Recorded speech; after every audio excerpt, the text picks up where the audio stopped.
Welcome everybody back to Double File, brought to you by Carolina Sports Network. I am your host Charles Warren, alongside substitute co-host Dale Davis.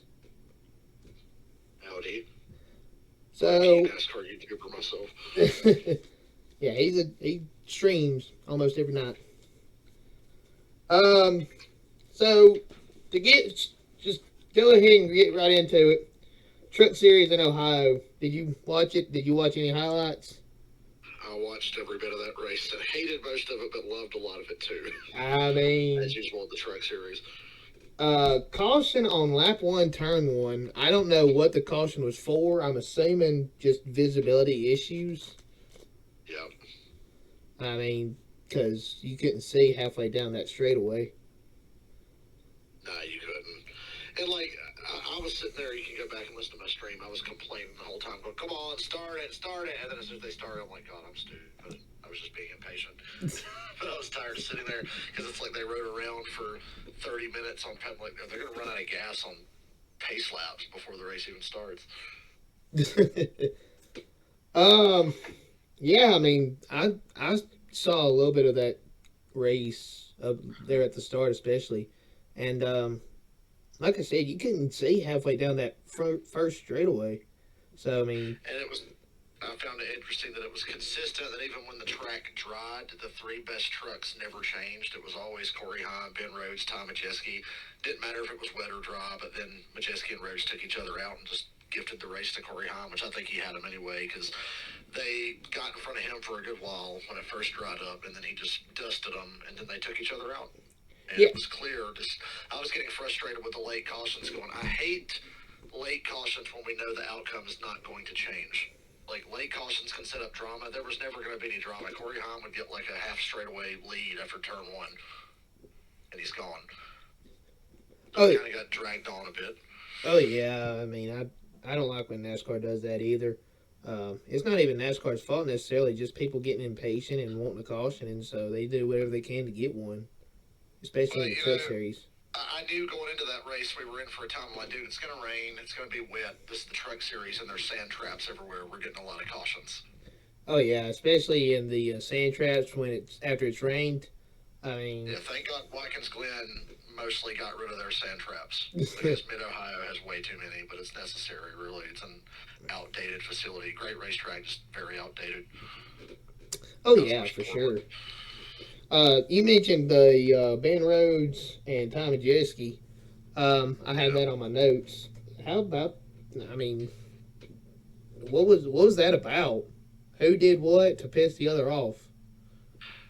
It was both their faults. I remember what I said. I haven't gone back and watched the replay again, but I remember my live stream reaction to the replay was, "Oh, Rhodes chopped him, and Majeski drove into the corner a little harder because it was getting later, and he did, and they'd seen Corey Heim get away from him like the previous couple of restarts, so he had to go, and he just drove in too hard, and Rhodes cut down on him. That's why I don't think you heard anything about it after the race. I think they both probably understood. Yeah, it was our fault collectively. We failed as a team. Yeah, I can agree with that. With just getting late, people getting going, and Which is shocking because usually, I'm still not a Ben Rhodes fan, but I've kind of softened on him. I hated Ben Rhodes like 4 or 5 years ago because I thought he was a no driving, you know what, but he really has chilled out and doesn't do anything stupid. Hocevar picked up the headlines and doing stupid things in the Truck Series, but even he's mellowing out already. He's figuring it out pretty quick. That's why he is going to advance up the ranks, and Ben Rhodes never did, I think, because Hocevar's figuring it out pretty quick that that stupid stuff ain't gonna fly the further up the ladder you go. unless your name's Ross Chastain.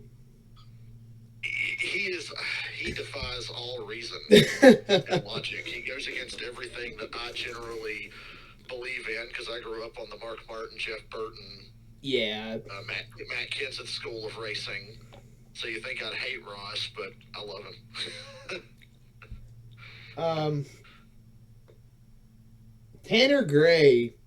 I have it in my notes. Tanner Gray is the personification of keep your foot in it. Did you see that? Yes, That Marco was Andretti as well. that was incredible. Marco Andretti almost made the save of the century when he dodged that big wreck on the one restart whenever coming out of turn two, going down the straightaway. Yeah, And he shot through the grass. I was like, "Oh, go Marco!" And then it just hooked and spun around. yeah. I think you're talking about the one with Raja Caruth Yeah, and and Taylor Gray get together. Taylor had a really good run. Taylor's overachieving, I think. Generally, I know he only finished 15th, but he was running 6th to 10th most of the race. Got run into a lot. Oh yeah, for sure. Just sometimes, I mean, it's not even a mistake that you made that'll take you out of the race and ruin your Yeah, day. ask Kaylee Deegan. That happens to her every week. Yeah, I was gonna ask what happened there because I mean I never saw anything. Did she just run off the track or did she kind of have a little bit of help? She got a little bit of help when she got spun.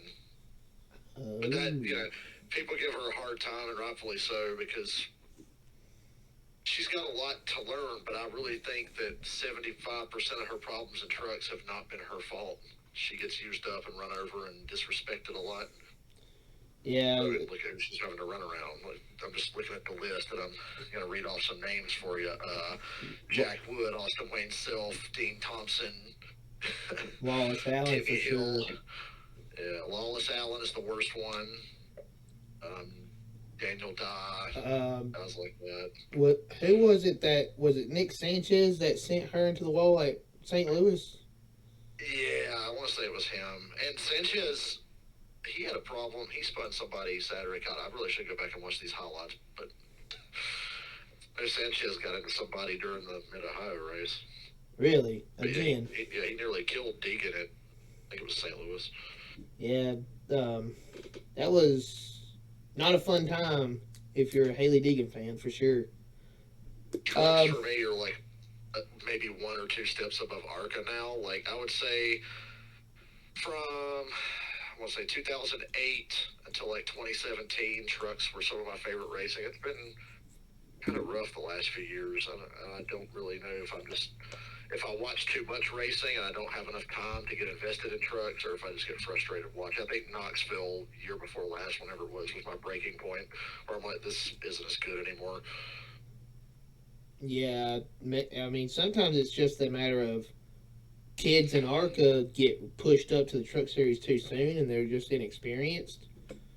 And Yeah, um, then you I don't know. got I don't know why they have all that extra headroom in the trucks because nobody in that series has enough, brains to fill a helmet. There's very few. That's why I think Zane Smith stands above them all because he's like a cup ready driver and he drives like that in trucks. He's made some mistakes lately and really only hurt himself outside of St. Louis. But yeah. he's a cup ready driver. He never roughs anybody up. He takes care. That's why he just wins all the time. He started dead last and he was top 10 in the rain by the time stage one was over. Yeah, I can agree with that. Zane is going somewhere for sure. Um, Hocevar is too, as long as he stays, keeps cleaning up his act. He's just as good as Zane, if not better. But they're the two that I think of. Corey Heim, maybe. Well, I need to see a little more. Hocevar and Zane Smith are ready. yeah, you touched on Hocevar. I think he's one of the leading candidates to go to the Xfinity series.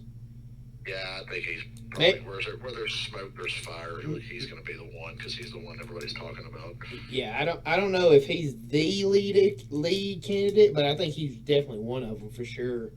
Um, Dale Jr. is very open and honest on his podcast about how, unfortunately, he can't just put anybody in the eight. no, They have to bring something with them, and I I think did. Hocevar has whatever that sponsor is on that Xfinity car he's running. I did notice where Junior is potentially talking to Jeffrey. Yeah, I did hear about that too. Um, I don't know if what is it Foreverlawn? I don't know if that's a team sponsor or Jeffrey sponsor. I think Jeffrey has a deal because I think he brought it to that car he's in now. Yeah, I mean if that's Jeffrey's sponsor, then there's some sponsorship he's bringing to the table. Um, I would kind of like to see Jeffrey go into the eight, Me but too. but I mean has he shown that he's talented enough? You know, he had a couple of Gibbs rides. I was at Charlotte a few years ago, and he drove for Gibbs and ran top five all day, spun out, came back, finished sixth or seventh. And I was like, oh, he can do this. It was like 100 degrees in Charlotte that day. The track was slick, no grip. People were busting their ass. He spun, didn't hit anything, and he came back, got a top 10 in a Gibbs car on a mile and a half. Like he was out running. I do remember the race you're talking about. I do remember that. Yeah, I remember because I was there and it was brutally hot during the stage breaks. During the stage breaks, I was getting up and going inside. It was that bad. Really? Fat people falling over in the stands because all they've had is beer all day. Like, it was just a horrible scene. It's probably the hottest I've ever seen in Charlotte. And I've been going to Charlotte since 2001. Oh, wow. That's... Yeah. You've been going for a good bit. I think that's it for the truck series. Yeah, not a whole lot to talk about there. Corey Haim dominated. He won. It was pretty clear. Yeah, I mean, we talked about Ben Rhodes and Tommy Jeske. We talked about Roger Cruz getting tired. I mean, I don't know if Taylor got loose and just simply slid into him, or if he just straight up overdrove the corner and turned Roger. I don't know what happened.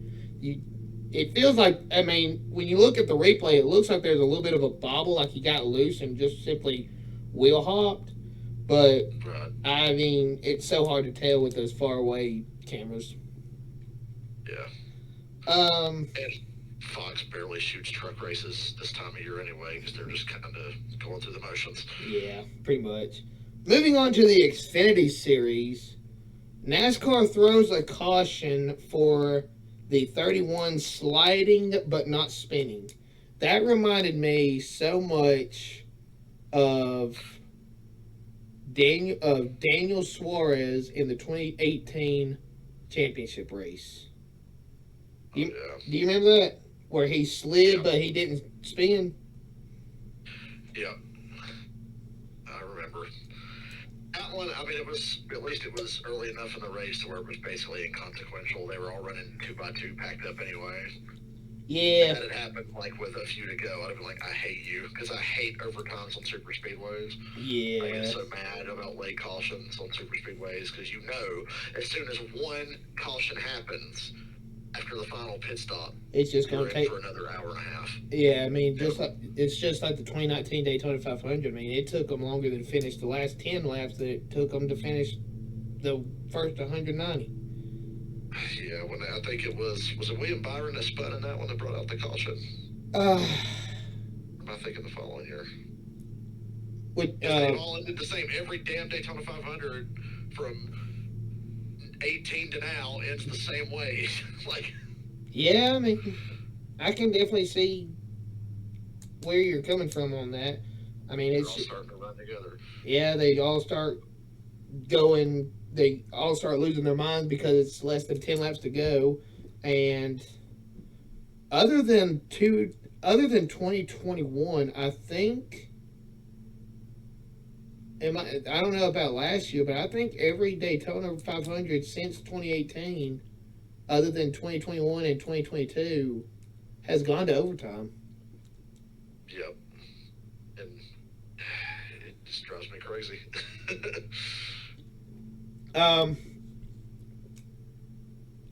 How about that finish to stage 2? That was exciting. 3x3x3. The Xfinity cars, I used to hate the Xfinity car super speedway package because that's where all they did was go single file and run the train because, oh, you can't look bumpers. For Yeah. whatever reason, that doesn't really seem to happen much now. Like, it happened a little bit Saturday, but it wasn't the whole race like it, was. I think about the Daytona race Michael Annett won. That's all that race was. Single file, and then 2 to go. Well, we're still single file. Nobody wants to make a move. Oh, well, Michael Annett wins. Yeah, I mean, just like I just said, the 2021 Daytona 500, they single filed it all the way until turn 3 of the last lap. So And it's still in the same way every Daytona 500 ends now. yeah, pretty much. Ty Gibbs blows a tire after contact with the wall. I think Josh Berry made a move trying to slide up in front of him, but Ty had such a run that Josh didn't realize just how fast Ty was coming. Josh slides up the track into Ty. That moves Ty up the track and into the wall, which later blows a tire. Um, did I miss anything? I think Ty had a hell of a night. After that point, it was like he was almost wrecked in every possible incident. He was right there in the middle of it, barely getting by, and then they finally got him. But that leads into this. The big one strikes as the 98 blows the right rear tire in front of the field, collecting the 39, 78, 1, and 9. It's essentially saving the 19's day. Classic Ryan Sieg. He blamed the 98, even though it wasn't the 98's fault. He had a flat. It's like, he's got a flat. Get off the track. Then he's like coming off a corner as it went flat. There's not much he could do. And how is he? Get off the track. And how is he supposed to get off the track? He's on the outside with a freight train on the inside. How is he supposed to get off the track? Unfortunate for everybody. I mean, I don't know how I feel about those comments. I think Ryan Sieg should at least watch a replay before he starts yelling at everybody. Yeah, he was primed and ready. I see why he was pissed off. He was primed and ready to win that race because he looked to me like Parker Kligerman did in the spring race, like the 39. I was like, yeah, he's probably going to win because Austin Hill's got the best car, but ain't nobody going to help him. I think they've all finally gotten wise to, hey, when you see the 21 car, don't go with him. Yeah, you're probably right. Yeah, I think Ryan Sieg, if he doesn't get in that race, I think if he doesn't get in that wreck, I think he's up there to at least challenge for the race win. Yeah, he was making good moves on his own with very little help. He would just take like the smallest run and make a good move. I was like, oh, okay. And he was a Ford, so he was obviously outnumbered, but the moves he was making, I think he could have won. Oh yeah, for sure. His brother was also in the race, wasn't he? Yeah, he was. I'm pretty sure. Imagine if those two finished 1-2 at Atlanta one day. Most impressive part of the race to me was Joe Graff Jr. running anywhere in a lead draft. I was really shocked by that. Old Joe Graff Jr. He's outstanding. He is. He really is. Colleague cars doing what JRM wanted to do in Daytona. With the same result. With the same result, but less wrecked cars. Yeah, at least they didn't wreck. Yeah, I mean, they didn't wreck. They didn't make a bonehead move. They didn't take each other out. They didn't get into each other. They might have rubbed a few times. I think the 16 and 11 might have made a little contact at some point, if I'm not wrong. Yeah. But I mean, nothing major. It didn't cut out a tire. So they had a game plan, and everybody seemed to be on board until Chandler Smith runs out of gas on the overtime, and then Justin Haley says, "I think I'll win it for myself." Man, everybody was running out of gas on that last restart. I was kind of surprised because I feel like mileage there is usually better than we think, but that time it snuck up on everybody, and yeah, Chandler Smith ran out, and it kind of just screwed everything up for them. Chandler, Justin Allgaier, I think, sputtered and didn't get going. Chandler to me was the best call-it car. I think Haley had the most experience, but I think Chandler had the best car, but he was riding third the whole time. But he would like lose touch with them because he was third and just immediately get right back to them. Yeah, after the pack caught up to him, which then in turn pushed him up to the top two, Daniel Hemrick and Justin Haley. Austin Hill got turned by Parker Kligerman. I don't think Parker necessarily wrecked him.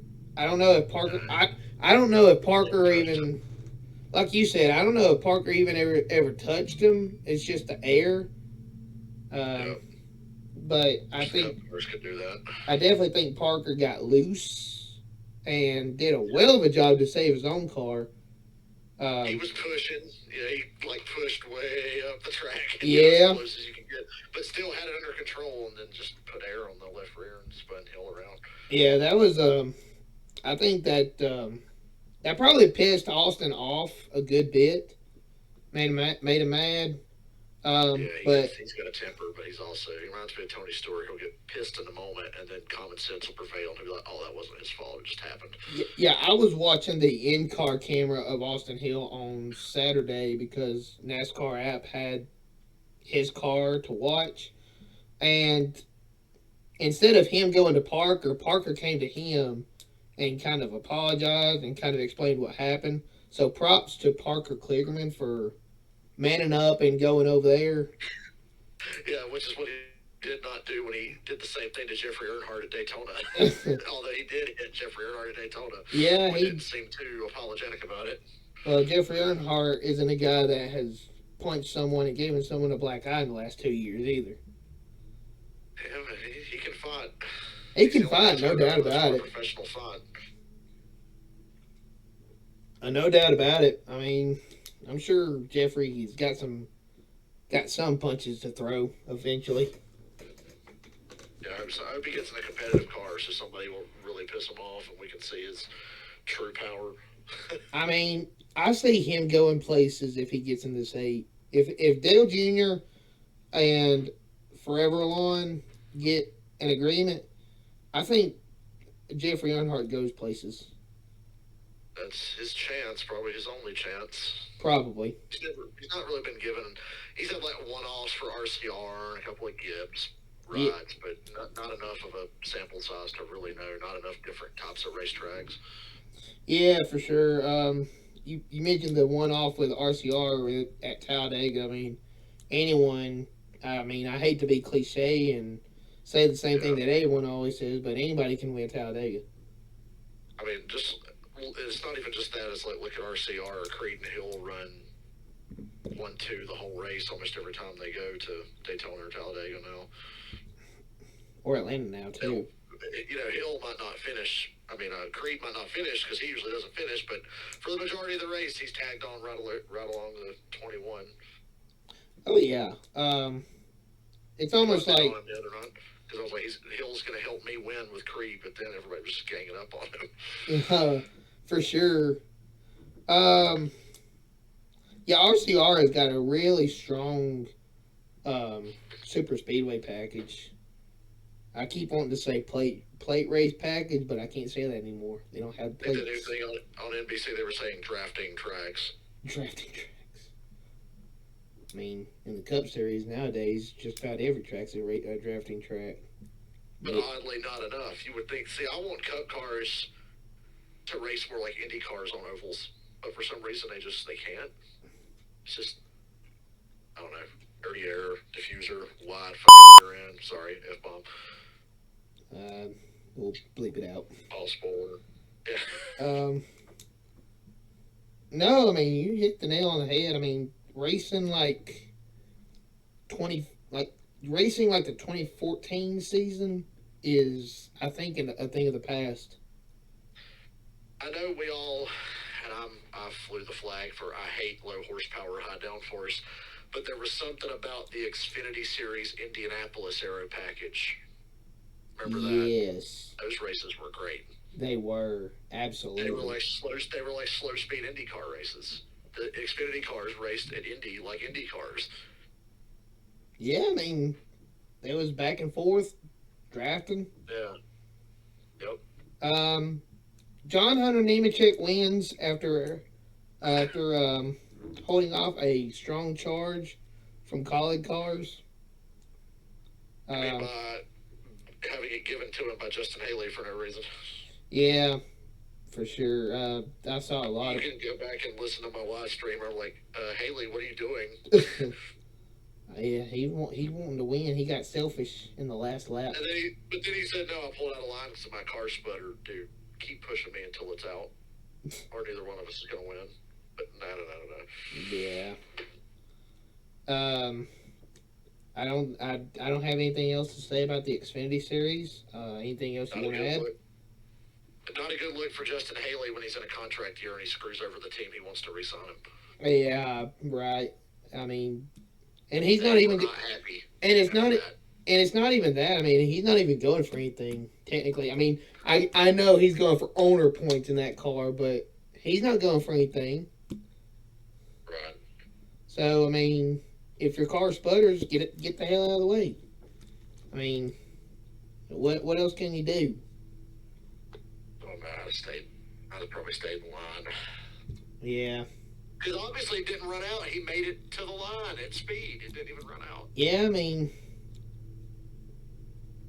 I don't know what to say about that. Just Chris Rice was pissed. Hemrick got out of the car. That I loved. I laughed so hard.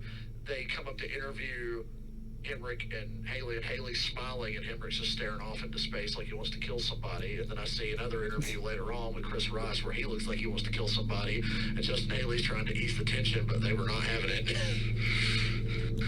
I'm sorry if you hear that. That is a lawnmower. Yeah.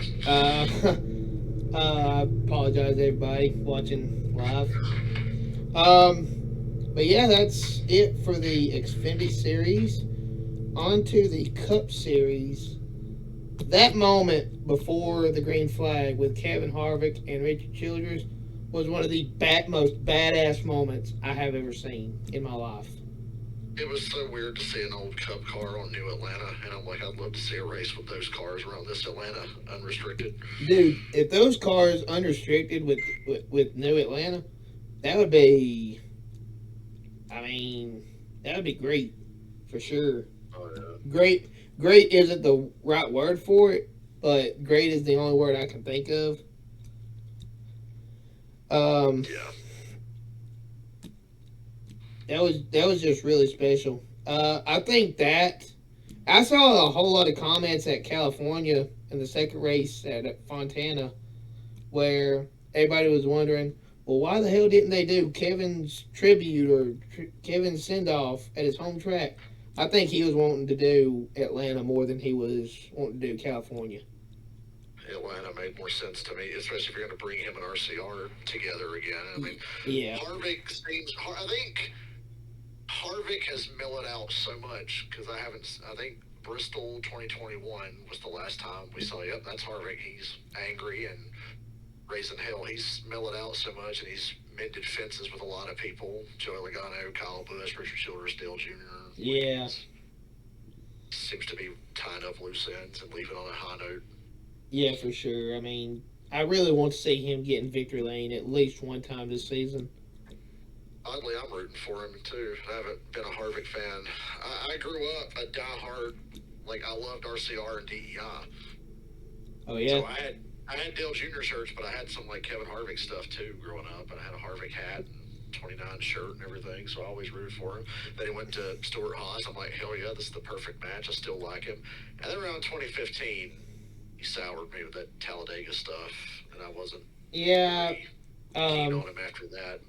he kind of got a sour taste in my mouth with that move at Talladega as well, and then his comments about Dale Jr. when Dale Jr. was retiring. You remember that? Yeah, I yeah. mean, I'm just, I was just, I don't know what his thought process was there. Um, No, we can all dwell on what ifs, but I look at Kevin Harvick and I say, dude, if circumstances ended up different, Dale Jr. would have blown your career away. Because for the first, 7 or 8 years they raced together, Jr. had like double the wins Harvick had at one point. oh yeah, But Jr. DEI fell off a cliff. I don't yeah, think Jr. ever bounced back from that. But from 2000 to 2006, Jr. blew Harvick away. oh yeah. I mean, So it's just, Harvick, he got the short end of the stick for a while because he was stuck at RCR and they were always like 1 win a year or 2 wins a year. 2010 they had a strong year, but you knew they were never going to beat Jimmy Johnson for the championship. It didn't matter how good they were. you must be talking about And 2010. yeah, Yeah, where it the year that was. stands out to me. 06 and 2010 because Harvick was really good in 06. Yeah, yeah. I didn't start watching racing until 2009, but right in the middle of Harvick being winless for almost 3 years. Yeah. So, But yeah, 2010 when it was Johnson, Harvick, and Denny for the championship. And then Denny chokes it, as I mean, a lot of you guys live and probably you, Dale, are going to say, well, that's just typical Denny. Shut up. it's funny because like I don't even say to make fun. I'm just like, damn, he really does choke a lot. Like um, hit road or restarts. That's like his weakness. um, but yeah, Kevin is. I think I want Kevin to win win a race, obviously. But I think I want him to even make it to the championship four, even if it knocks Denny out. I mean, Denny's not retiring. Harvick should have won Phoenix a couple months ago. He caught a bad break with a caution. If he doesn't, he wins. He did. Yes. He stalked those Hendrick cars all day, and they clearly have an edge over Stuart Haas, and it didn't matter. He stalked them all day, picked them off at the end, and got screwed by a caution. So if he does get to the championship four, yeah, they could definitely win it. I mean, Briscoe almost made the four last year. Yeah. And he's awful. Although I think it's just a 14 team in general. It's just awful. Well, that's the Chase Briscoe thing. Yeah. So Harvick can get to Phoenix and win it. That's the stupid thing about this points format. Well, anybody can win it. Like, I mean, here's my favorite path to the Final Four. You finish 12th in the first round and just barely make it, and then you win Talladega, and then you get a rain shortened win the next round. Boom, you're a Phoenix. Yeah, I hate this point. I hate this point system. I do. Even 2012 with the wild cards, that was kind of but it was light years better than what we got now. I miss points racing. I do We got too. a great points battle in Cup right now, and nobody's talking about it because it's irrelevant. Who? Let me look at the standings here. I'll tell you right now. I know Chase is down there, but speaking of Chase, I think he can get in. I've been making sure to remember this. I think he can get in without a win, but he has to be consistent. Yeah. It's remarkable to me that he's even still close enough to get in on points as long as we get a lot of repeat winners. Yeah. Let's see. I think there's 11 winners so far. Yeah, and I mentioned the points battle. The top four in points are separated by 37, and Ross is in fifth, and he's only 53 back. While you're on there, Yeah. I think Denny's in sixth or seventh. Sixth. He's sixth in points, 67 points back. Yeah, this race really hurt Ross. Yeah, Ross, he's outside of Nashville. He's had a bad month and a half because he was leading the points, and now he's plummeted. And shockingly to me, Byron, despite a heavy penalty, is leading the points. I know they had the penalty reduced, but still 50 points or whatever it was. I mean, they got it taken away, obviously, but then NASCAR penalized them the next week. I think they lost like 40, 50 points, maybe. Something like that the following week. And Byron's still leading the points. Truex is second, Kyle Busch is third, Bell is fourth.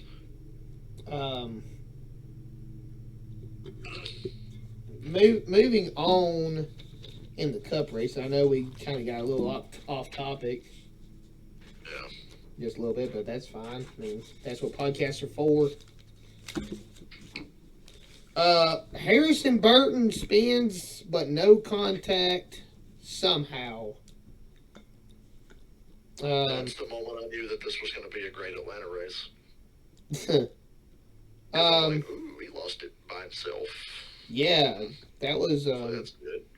I think we saw things similar in March, but I think those guys kind of had a little bit of help.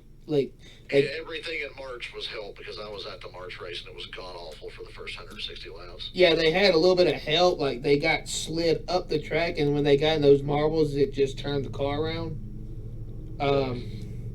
But Harrison Burton, no one touched him. Nobody ever touched him.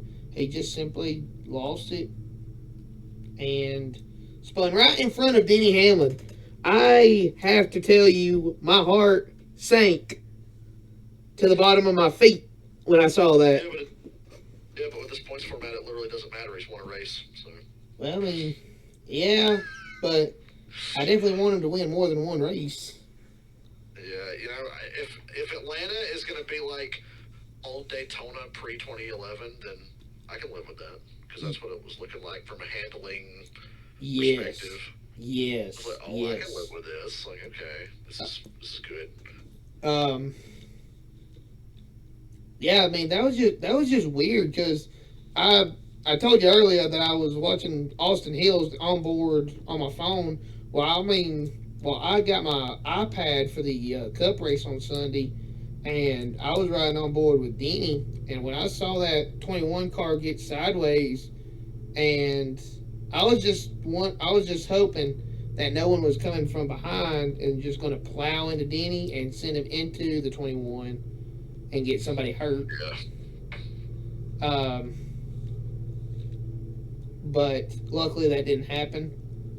Uh, Kyle Larson gets loose in front of Eric Jones, and Jones does not slow. Or he does slow down, but not he enough. he slowed down, and Larson was already sideways before he ever touched him. I think Jones did all he could there. It is a coincidence that later on Jones was in other stuff, but that deal, I was like, yeah, that had nothing to do with him. Yeah, Larson was already loose by the time he got to him, but I don't know if he just got on the brakes and just didn't get on the brakes enough or what. But I think they definitely made contact after the five started sliding. Important thing to remember at plate tracks, they run horrible brakes. They Because, I mean, who cares about brakes in a plate package? So, right. I mean, we don't. We I mean, I don't want another Kyle Larson Ryan Priest incident. That Larson was gets impaled. scary, dude. Oh my god, I can't tell you. Seeing it live in person and seeing that car um, up on the big screen, just Yeah, how bad the roll cage was mangled and bent up. That was not a pretty sight. Um, we all, we all have mixed opinions on the new car because there's a lot of good and there's bad with it, but it's obvious that the car needed to be delayed a year.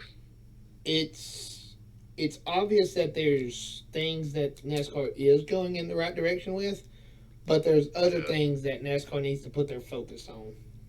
They still won't fix the problem. They will fix anything But the but major the problem. actual problem. Yes, I agree with that. It's been that way since 2008. They will fix anything but the actual problem on the car because they don't want to admit they were wrong. Yes, I So, can. I can vouch for that. Martinsville sucked. Okay, let's make the spoiler smaller and change the underbody. Well, it still sucked. Okay, let's fix the tire for Richmond. Well, it still sucked. What could we possibly do? And then this week they're testing some kind of new underbody at New Hampshire. I'm like, it's not going to fix anything. They're You know what test you need to do. they're testing a tire the day after the race at the same track that they're testing. Yeah. Did you pick up on that? Yeah, and I figure it's for probably just because they can use. I think they use the same tire at Phoenix and Loudon, Maybe and Phoenix earlier this year wasn't bad. It was Phoenix wasn't still. Phoenix wasn't horrible, but it wasn't Yeah, the you can see the most improvements with the entertaining new either. less downforce. I think they said they removed like 33% of the downforce, and you can see a difference, but it was still sort of the same deal. Like as long as we're shifting, it's going to be like this. Oh yeah, I mean that shifting is a race killer. They get Yeah, rid of. I mean, the drivers have said it. Have put it the best way. Shifting. If you make a mistake and overdrive a corner, just drop a gear and you're fine. I was playing NASCAR Rivals a little while ago. And I did the same thing. I was at Indy Road Course. Oh, there's on the corner, second gear. Hit the gas, go. Yeah. Um, So, Ironically enough, I was doing the same thing on NASCAR Heat 5 just a little earlier yeah. with the 2022 DLC. Do not recommend. Um, I'd get it and play it with you if it would work on my game, but it won't work on my game. So, I don't. I don't know. I saw this on Twitter, but I think you have to have the season pass. Do you have that? Do you have that? Yeah, because I bought the gold edition. I have the season pass. Well, I mean, I don't know what else would work. The only solution is you got to get a Nintendo Switch. Well, I don't know about that. Not anytime soon, anyway. Um, Penalty almost ruins William Byron's day. Penalty sends him to the back of the pack. He loses a tire. He almost gets run over, and that could have been big. Well, I was like, he didn't hit nothing. He's all right. That could. I was totally chill. And then later when he got the lead, I was like, oh, did he? I'd forgotten. That's how insignificant it was. Like, he didn't hit nothing. It's a super speedway race. It's early. Yeah, but imagine if that tire blew apart and started destroying the fender. Race manipulation. Will be locked in the playoffs right now, I guess. Yeah, but race manipulation at its finest. Race manipulation was what Kevin Harvick attempted a little later on, and NASCAR was like, nope, there's rain coming. Too bad. Yeah. Alex Bowman gets loose and collects Hamlin. As a Hamlin fan, I will say that Alex Bowman did nothing wrong. He drove in a little too deep, got loose, lost his nose, slid up the track, got Denny. Just the unfortunate circumstances. Blah blah this, blah blah that. Denny did nothing wrong. I've seen people say, when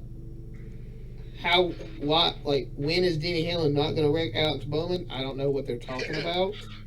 Just a coincidence, really. I mean, like I said, it's just under unfortunate circumstances. I mean, bad spot for Dean to be in, bad time for Alex Bowman to lose the nose. But I'm not blaming anybody.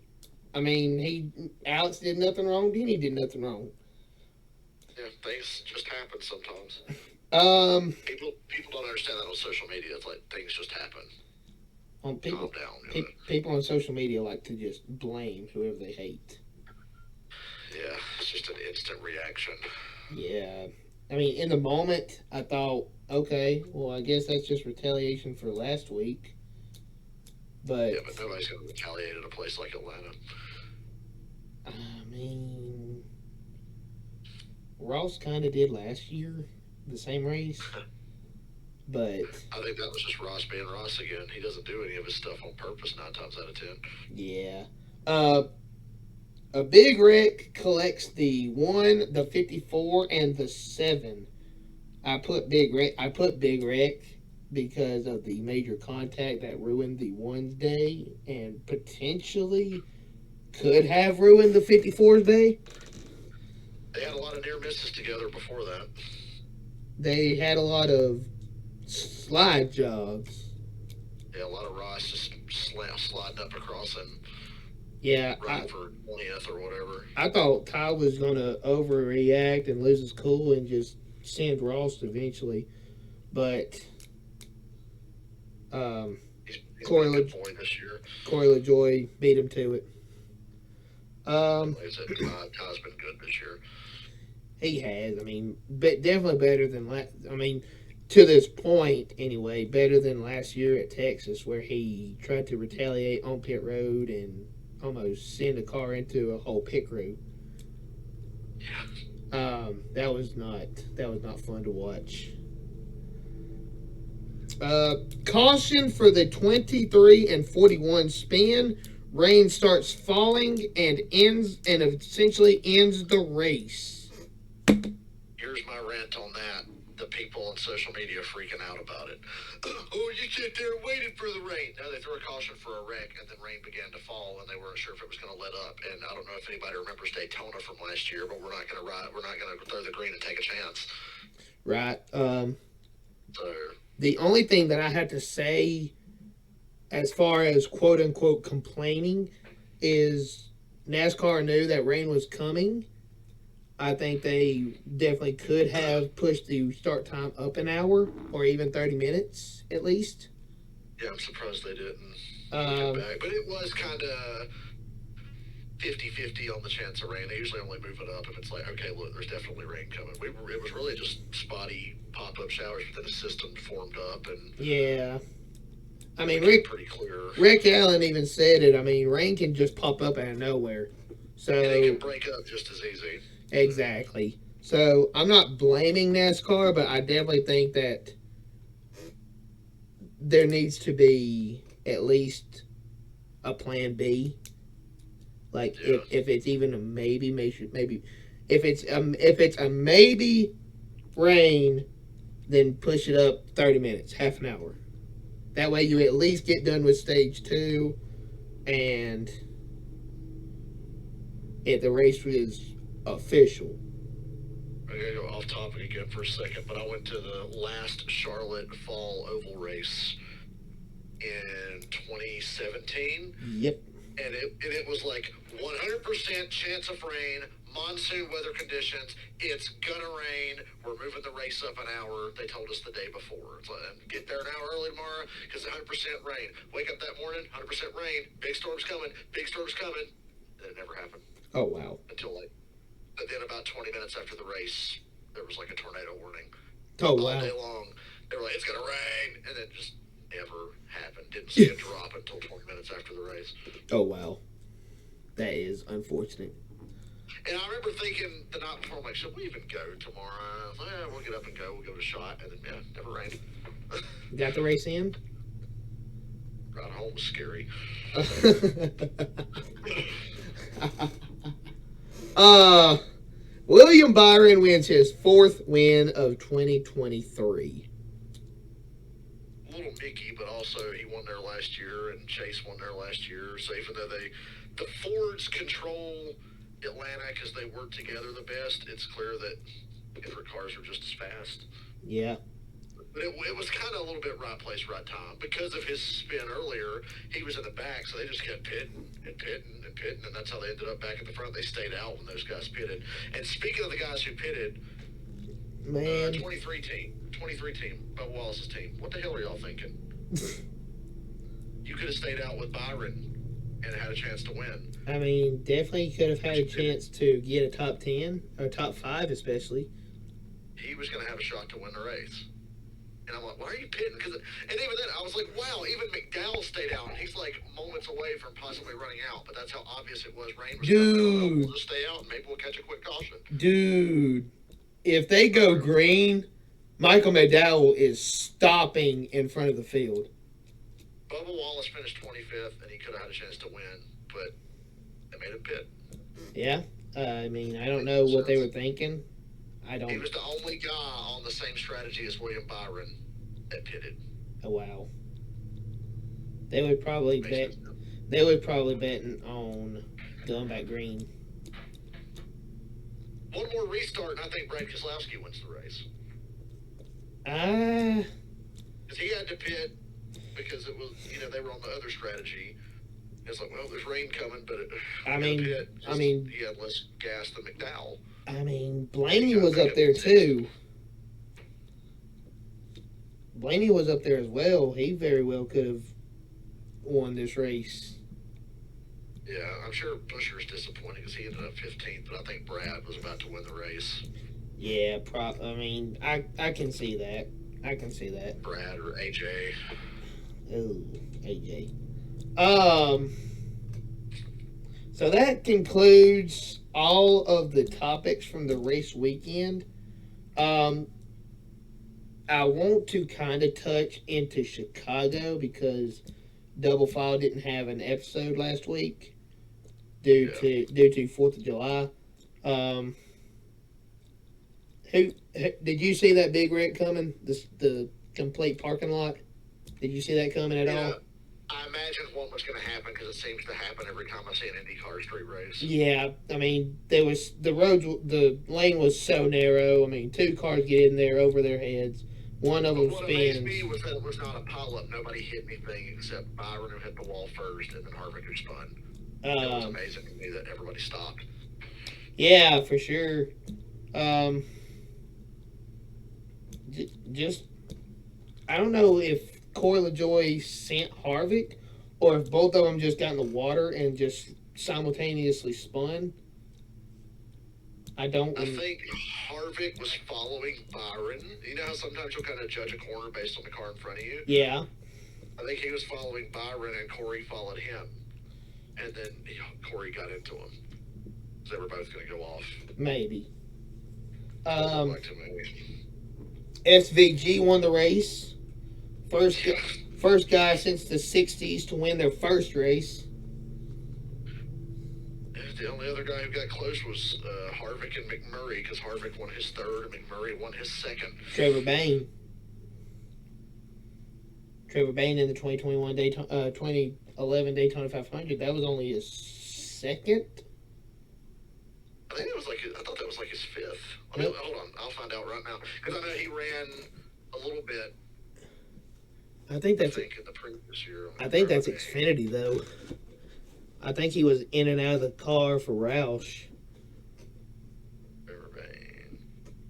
I mean, yeah, that was his second. I thought he ran like 5 races the year before. No, he only ran 1 year before. So yeah, it was his second. So those three. Trevor Bayne, the Dixie's midnight runner of NASCAR. I mean, technically speaking, Denny Hamlin did win his first race in the Bud Light. What was it called back then? The Bud Shootout. Budweiser Shootout. Yeah, I mean, technically speaking, but it wasn't a points race, so they don't keep track of those, unfortunately. Yeah. Let's see. We talked about SVG. We talked about the parking lot. Noah Gragson is going. They apparently Chicago is going to rename that corner to Gregson Corner or something like that. The durability of the car and the safety of the tire barriers are unbelievable. Yeah, I mean, yeah, Noah Gregson really put the guys test. Were killing it and driving away like nothing ever happened. Dude, Bush, Kyle, and Hamlin. No, Hamlin kind of just slid into it, driver's side door. The old car, that would have killed it, though. Yeah, the old car for sure. Yeah. I mean, the old car, that would have for sure killed the 42, going in there 4 times and getting buried. Nothing really happened in the Xfinity race nothing I remember. Nothing really got going. It was about to get very interesting because it was like, there were some guys that pitted, and now with all these cautions and the threat of weather, like if we race in the rain, and now that we've had all these cautions, those guys that have pitted might not have to pit again, but the fast cars that were up front probably have to pit again. So it was about to get interesting. Yeah, it was about to get going, but they just never got a chance because the rain was just coming down fierce. Yeah. So that's about all that I can think of to talk about Chicago.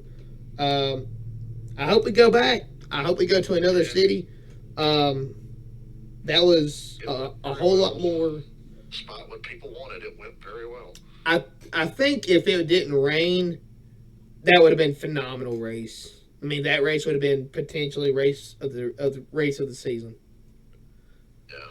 I mean, the way that the speed in qualifying on the dry roads kind of shows it. Yeah. So with that, we have talked about everything this week. We talked about Chicago. Let's get on to How Dumb Are You? This is a new segment here on Double File. And you go ahead and say who you got. Wallace Allen. What the hell?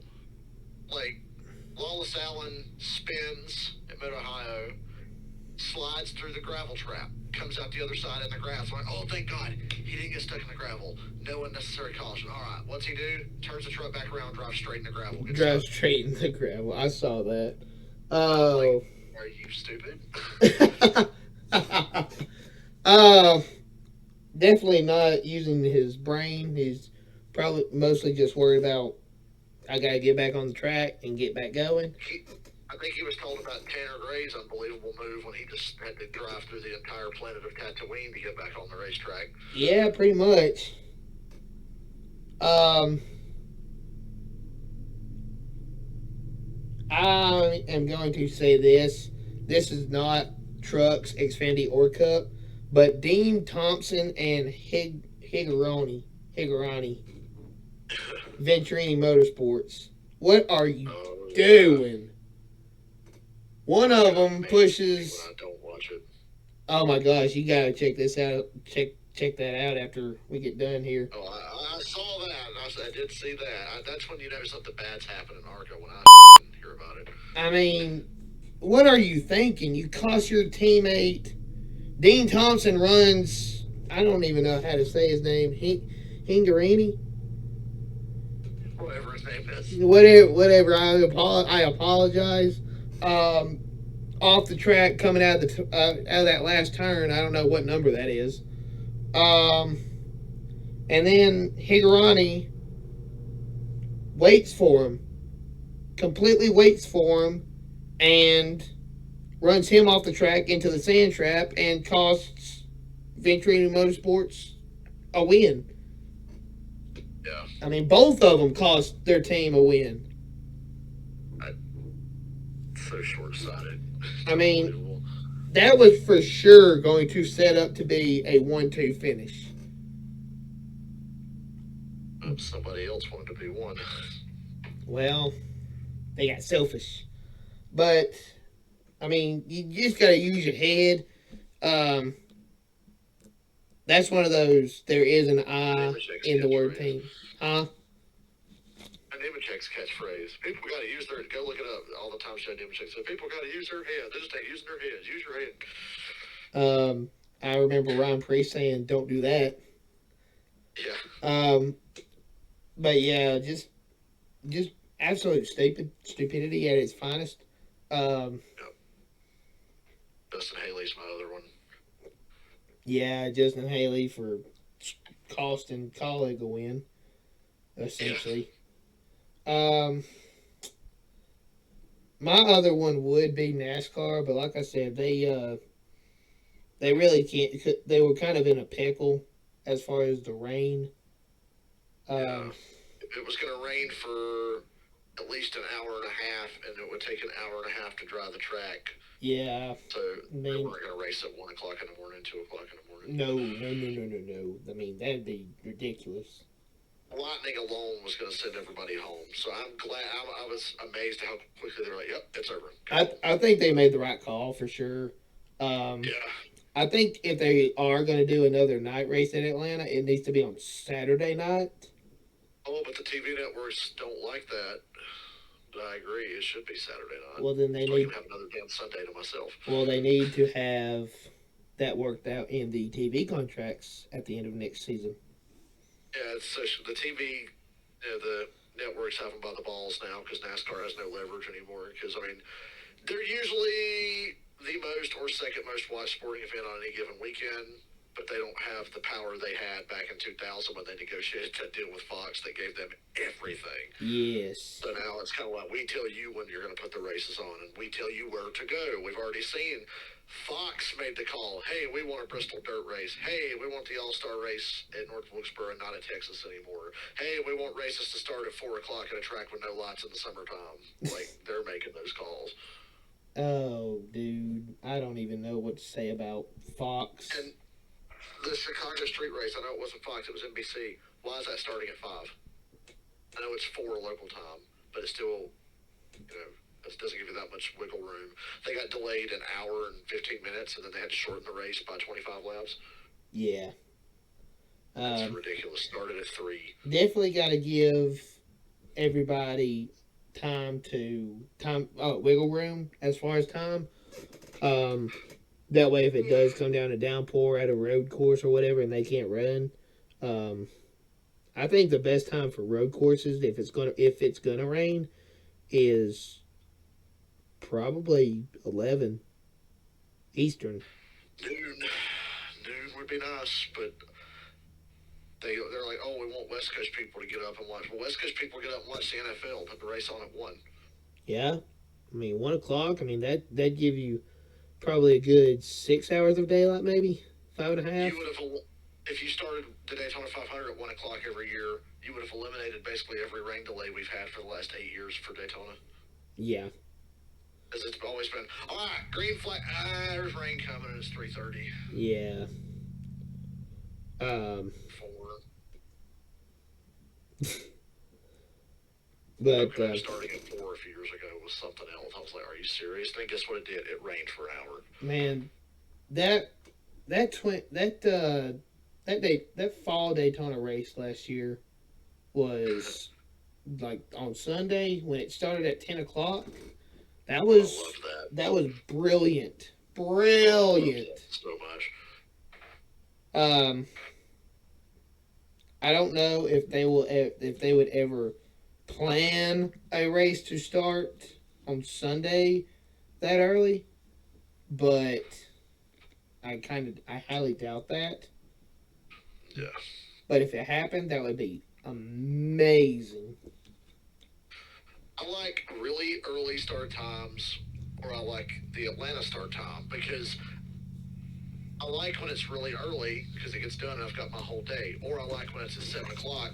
I'm like, now I have the whole day in front of that. I hate that whole race is going to start at 3:30 Yeah, and then I'll be over till because 7:30. it's right in the middle of the day. I mean, you don't have time to do anything before, and then it's already so late. You don't want to do anything after. Yeah. So, um, definitely got to get that figured out in the TV contracts at the end of the next season. Um, but that is about all we have to talk about for this week. Um, thank you again for coming on and being a substitute. Oh, for sure. I'd do it again anytime. Well, I will keep that in mind. There will probably be a next time. Uh, Dale Davis, everybody, go check him out. Amazing streams. Um, If you like yelling in bad language, yes. hey, I appreciate you. I appreciate that as well tonight. Yep. Try to not get this stream demonetized. I appreciate it. Yep. You want to go play NASCAR Heat now? I mean, if you're down for it, thank you guys for much. Thank you guys so much for tuning in and hearing us talk about racing and wrecks and stupid and people doing stupid stuff. And next episode of Double File presented by CSN will be next Tuesday at the same time as it was today, 6:30 Central Time, 7:30 Eastern, and we are out. Y'all come back now, you hear?